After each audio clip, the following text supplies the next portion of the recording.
بيكاتا اللحمة من أكتر أكلات المطاعم اللي كلنا بنحبها، مع ماش بوتيتو وسوتيه بتطلع خطيرة. وأول حاجة في وصفتنا النهاردة هنبدأ باللحمة. أنا استخدمت هنا شرايح لحمة زي البفتيك بالظبط، بس ما دقتهاش، قطعتها رفيع زي البفتيك. بعد كده انا استخدمت حوالي كيلو الا ربع. بعد كده محضره هنا الدقيق انا هرش عليه شويه توابل بسيطه، ملح وفلفل بس، وهقلب التوابل دي كويس جدا مع الدقيق، وهبدا اغلف اللحمه بالدقيق والتوابل. انا مش هعمل حاجه غير ان انا هعفر اللحمه، همسك شريحه شريحه وهعفرها في الدقيق، وبعد كده هحطها في طبق على جنب. طبعا هنعمل كل الكميه كلها قبل ما نبدا نكمل وصفه النهارده. ممكن طبعا نضيف اي توابل تانية انتوا بتحبوها، بس انا هكتفي بالملح والفلفل بس. بعد ما هخلص كل الكمية بتاعتنا على النار، على نار عالية، هبدأ اضيف معلقتين من الزيت، ممكن نستخدم اي زيت متوفر عندنا، وهنبدأ نشوح اللحمة بتاعتنا. طبعا الكمية اللي انتوا هتستخدموها شوحوها على مرحلتين او 3. انا عايزاها تاخد لون بس من على الجنب الاولاني، وبعد كده هقلبها على الجنب التاني تاخد لون، وهنطلعها على طول. انا هعلي النار عشان مش عايزاها تنزل اي سوائل، انا عايزاها تاخد لون بس. زي ما انتوا شايفين خدت لون على الجنب الاول، هقلبها على الجنب التاني وبعد كده هنطلعها.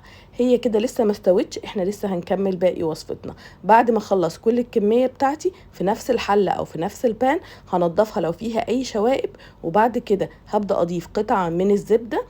هستنى لحد ما تسيح كويس قوي، وهبدأ اضيف المشروم.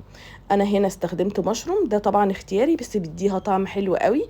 هقلبه لحد ما ياخد لون كده ويبدأ يدبل، هضيف عليه باقي الإضافات.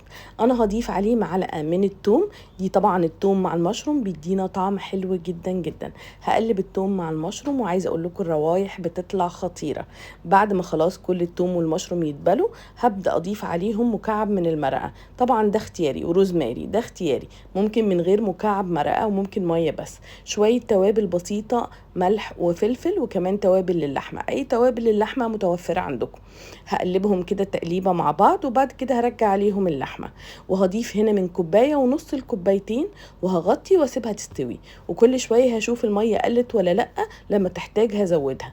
وبعد ما اللحمه بتاعتي تستوي تماما خلاص، هضيف كده نص كوبايه من الكريمه، ودي اختياري وممكن من غيرها، وهديها تقليبه كده مع بعض. الكريمه دي هتحسسنا بالظبط ان احنا بناكل في المطعم.